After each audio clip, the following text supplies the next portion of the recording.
स्वागत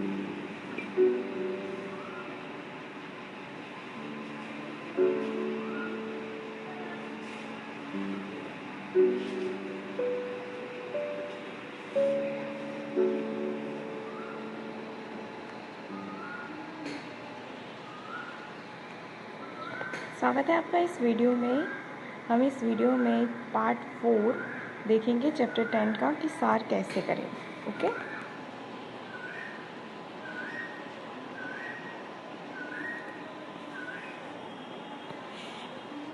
देखते हैं कि फर्स्ट, रिपोर्ट का सार संक्षिप्त बनाने में सावधानियाँ। यह तो आपको बताया ही जा चुका है कि सार का आकार मूल का लगभग एक तिहाई होता है ना। जो पूरा अनुच्छेद दिया है उसका एक तिहाई, यानी कि उसकी बस 4-5 लिटी में ही आपको, लाइन में ही आपको उसका सार तैयार करना है, एक तिहाई इन शॉर्ट। ओके, यही बात रिपोर्ट में अगर रिपोर्ट के बारे में भी लागू होती है। रिपोर्ट की विषय वस्तु और समय की अवधि लंबी होने के कारण उसका आकार क्या होता है, बड़ा हो जाता है। ऐसी स्थिति में रिपोर्ट का सार बनाने में और भी सावधानी अपेक्षित होती है। रिपोर्ट के सार में मुख्य बातों का ठीक ढंग से समावेश होना चाहिए। रिपोर्ट में अनेक विषयों से संबंधित आंकड़े विस्तार से दिए जाते हैं। ठीक है, रिपोर्ट है तो वो क्या होगा, एकदम डीपली होगा, उसमें एक एक बात ध्यान से लिखी होगी। तो हमें सबसे पहले तो रिपोर्ट को ठीक से पढ़ना है और देखना है कि क्या इम्पोर्टेंट पॉइंट्स है जो हमारे सार में आने चाहिए। सार में उनका उल्लेख संक्षिप्त में होना चाहिए, यानी कि ठीक से वो सारी डिटेल माहिती उस सार में आनी चाहिए। उदाहरण के लिए यदि हम आय व्यय के कुल आंकड़ों को ले लें तो रिपोर्ट में विभिन्न मदों के आय और व्यय के ब्यौरे के स्थान पर आय और व्यय के कुल आंकड़े दिए जाएंगे। ओके, यानी कि अगर रिपोर्ट के अंदर कोई आंकड़ा दिया गया है, किसी बारे में डिटेल में माहिती दी गई है, आंकड़ों के थ्रू दी गई है, तो सार में हम वो सारे आंकड़े ना लिखकर उसका कुल टोटल लिख सकते हैं। ठीक है, फिर नेक्स्ट देखते हैं कि रिपोर्ट के सार लेखन का नमूना। तो उसको देखते हैं, उदाहरण के थ्रू समझते हैं कि हम वैज्ञानिक तथा तकनीकी शब्दावली आयोग के रजत जयंती समारोह के अवसर पर प्रकाशित रिपोर्ट की स्थापना, उद्देश्य और कार्य के संबंधित अंश का सार तैयार करते हैं। रिपोर्ट का आकार क्या होता है, बड़ा होता है, अतः इसका सार हम 3 भागों में तैयार करेंगे। रिपोर्ट पहला भाग कैसे तैयार होगा, पहला भाग इसको कुल 3 भाग में तैयार करना है, उसमें से हम पहला भाग देखते हैं। तो हिंदी तथा अन्य भारतीय भाषाओं के लिए समान पारिभाषिक शब्दावली का विकास करने के उद्देश्य से शिक्षण मंत्रालय ने 1950 में भाषा शास्त्रियों और वैज्ञानिकों की एक पारिभाषिक शब्दावली बोर्ड की नियुक्ति की थी, जिसके मार्गदर्शन में 1952 में शिक्षा मंत्रालय के हिंदी अनुभाग में शब्दावली निर्माण का कार्य आरंभ हुआ। ये याद रखना, हिंदी अनुभाग ने 1953 में 5 विषयों की अंतिम शब्द सूचियाँ प्रकाशित की। कितनी? 5 विषयों की। काम की बढ़ती हुई मात्रा और विविधता को देखते हुए कुछ समय बाद हिंदी का अनुभाग का विस्तार करके हिंदी प्रभाग की भी स्थापना करी गई। हिंदी प्रभाग ने 1959 तक शिक्षा के क्षेत्र में सभी प्रमुख विषयों में उच्चतर, माध्यमिक और कई स्नातक स्तर की शब्दावलियों को तैयार कर ली। इन शब्दावलियों को अंतिम सूचियों के रूप में प्रकाशित किया गया और उन पर संबद्ध विषयों के विद्वान तथा संस्थाओं के सुझाव आमंत्रित किए गए। बाद में प्राप्त सुझावों पर विचार करके संशोधित सूचियाँ प्रकाशित की गई। राजभाषा आयोग की सिफारिश के अनुसरण में राष्ट्रपति द्वारा अप्रैल 1960 में जारी किए गए आदेश से हिंदी के काम में तेजी लाने के लिए केंद्रीय हिंदी निदेशालय, ठीक है, केंद्रीय हिंदी निदेशालय की स्थापना की गई और शब्दावली निर्माण का कार्य हिंदी प्रभाग के बजाय केंद्रीय हिंदी निदेशालय में होने लगा। ठीक है, शब्दावली निर्माण, ठीक है। उसका कार्य हिंदी प्रभाग के बजाय फिर कहाँ होने लगा, उसके केंद्रीय हिंदी निदेशालय में होने लगा। निदेशालय ने तब तक प्रकाशित विभिन्न विषयों की शब्द सूचियों को समेकित कर 1,00,000 शब्द का पारिभाषिक शब्द संग्रह यानी कि जो डिक्शनरी है सन 1962 में प्रकाशित किया। यह शब्द संग्रह शिक्षा मंत्रालय द्वारा नियुक्त विविध विषयों की विशेषज्ञ समितियों द्वारा अपने अपने विषयों के संदर्भ में स्थिर किए गए, यानी जो अलग अलग 5 विषय चुने गए थे उसकी शब्दावली यानी टिप्पणी डिक्शनरी जो भी बोलो वो बनाई गई। अपने अपने विषय के संदर्भ में स्थिर किए गए पर्यायों को बृहत संग्रह अवश्य था, पर इसमें संकलित शब्दावली में व्यापक समन्वय शेष रह गया था। फिर भी उस समय शिक्षा के क्षेत्र में हिंदी का प्रयोग बढ़ाने पर बल दिया जा रहा था। अतः इस शब्द संग्रह ने एक सामाजिक आवश्यकता की पूर्ति की और सभी विद्वानों, हिंदी प्रेमियों तथा प्रासंगिक क्षेत्रों आदि ने इसका हार्दिक स्वागत किया। रिपोर्ट के उपर्युक्त अंश को 2 बार ध्यानपूर्वक पढ़ उसकी प्रमुख बातों को इस प्रकार लिख सकते हैं। तो ये हमने जो पूरा अनुच्छेद पढ़ा, ठीक है, ये पूरा अनुच्छेद था। ओके, अभी इसको हम रिपोर्ट के ये पूरा रिपोर्ट था, तो इसके अंश को हम 2 बार पढ़ेंगे, यानी कि पूरा दूसरी बार पढ़ लो शांति से और उसमें से हम क्या लिख सकते हैं, मेन पॉइंट क्या है इसके। तो 1950 में शिक्षा मंत्रालय ने एक पारिभाषिक शब्दावली बोर्ड बनाया, ठीक है। फिर 1952 में शिक्षा मंत्रालय के हिंदी अनुभाग में शब्दावली निर्माण का कार्य प्रारंभ हुआ। 53 में क्या हुआ, 5 विषयों की अंतिम सूचियाँ प्रकाशित की गई।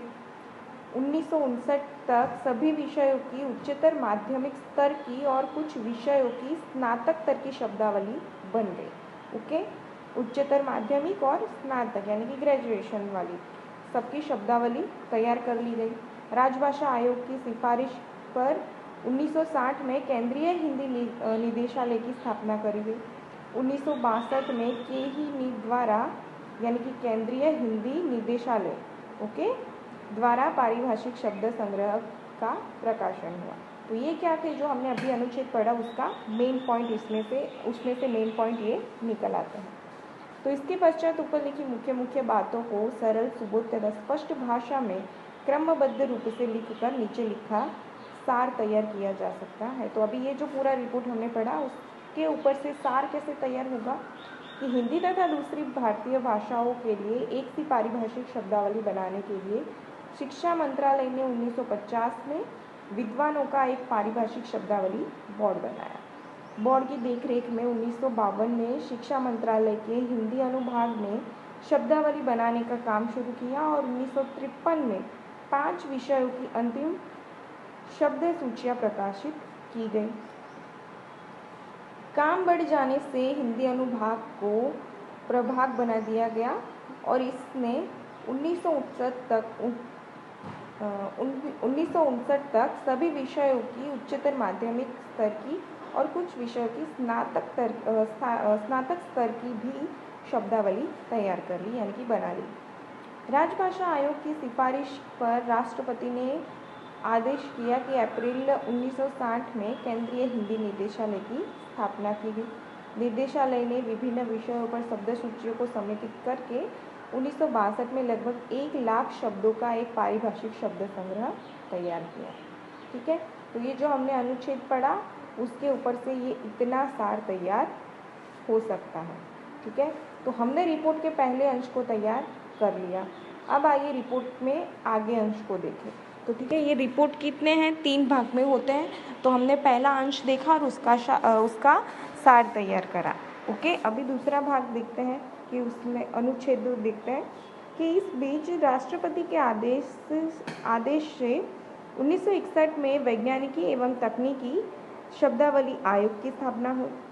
आयोग ने अब तक तैयार की गई समस्त शब्दावली के पुनर्निरीक्षण तथा विविध विषयों के स्नातकोत्तर स्तर की शब्दावली के निर्माण का काम अपने हाथ में लिया। आयोग ने सर्वप्रथम शब्दावली निर्माण के मार्गदर्शक सिद्धांत तय किए। और उस समय तक तैयार की गई शब्दावली का पुनर्निरीक्षण करने के लिए विविध विषयों की विशेषज्ञ समितियां गठित की, जिनमें भारत के सभी भाषीय क्षेत्रों के उपलब्ध प्रतिष्ठित विद्वान तथा भाषाविद सम्मिलित किए गए। देश के प्रबुद्ध वर्ग में शब्दावली निर्माण के प्रति चेतना जागृत करने के लिए उद्देश्य से उक्त विशेषज्ञ सलाहकार समिति की बैठकें और संगोष्ठियां देश के विभिन्न भागों में आयोजित की गई।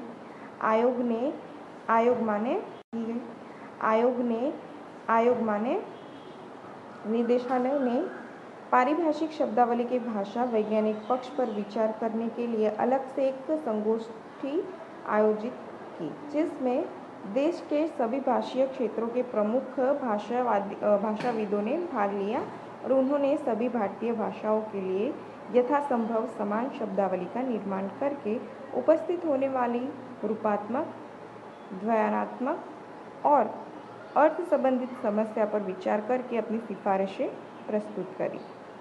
अतः आयोग का प्रमुख कार्य ऐसी वैज्ञानिक तथा तकनीकी शब्दावली का विकास करना था जो थोड़े बहुत संशोधन के साथ सभी भारतीय भाषाओं तथा प्रयोगों में लाए जा सके।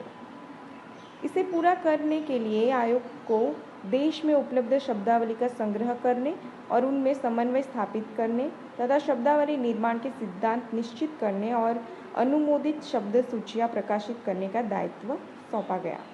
इसी के साथ ही विश्वविद्यालय स्तर के संदर्भ ग्रंथों और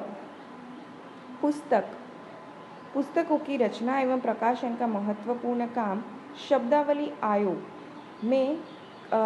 के कार्यक्षेत्र में रखा गया। इस प्रकार हिंदी तथा अन्य भारतीय भाषा के माध्यम से विज्ञान एवं तकनीकी विषयों के वैचारिक आदान प्रदान और अध्ययन अध्यापन को सुगम बनाने के लिए सभी संभव साधन जुटाना शब्दावली आयोग का दायित्व है। तो अभी ये हमने सेकंड अनुच्छेद पढ़ा रिपोर्ट का, ठीक है। तो उसके ऊपर से हमें इतने पॉइंट मेन लगते हैं जो हमने उसको साइड में निकाल लिए, ठीक है। फिर इसके ऊपर से ये जो मेन पॉइंट उसमें से निकले हैं ये आप पढ़ लेना, ठीक है। ये जो मेन पॉइंट निकले हैं इसके ऊपर से सार कितना तैयार हुआ है, इतना सार तैयार हुआ है, ठीक है। हमारा ये क्या है, भाग 2 है रिपोर्ट का, ओके। दूसरे अनुच्छेद का इतना सार निकला।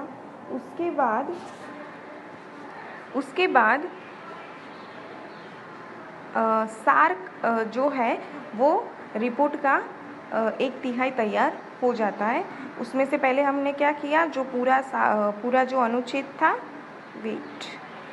अनुच्छेद था उसको हमने शांति से पढ़ा और उसके ऊपर से आपको क्या करना है, जो आपको मेन पॉइंट लगता है उसको आपको अलग करना है, ठीक है। और अलग करने के बाद उसमें से आपको एक सार तैयार करना है। तो ये सार भी आप अपनी तरह से पढ़ लेना, ठीक है। तो हमने इस वीडियो में देखा कि सार तैयार कैसे करें, ओके। तो आई होप आपको समझ में आ गया होगा। मिलता है नेक्स्ट वीडियो में एक नए चैप्टर के साथ। Bye bye.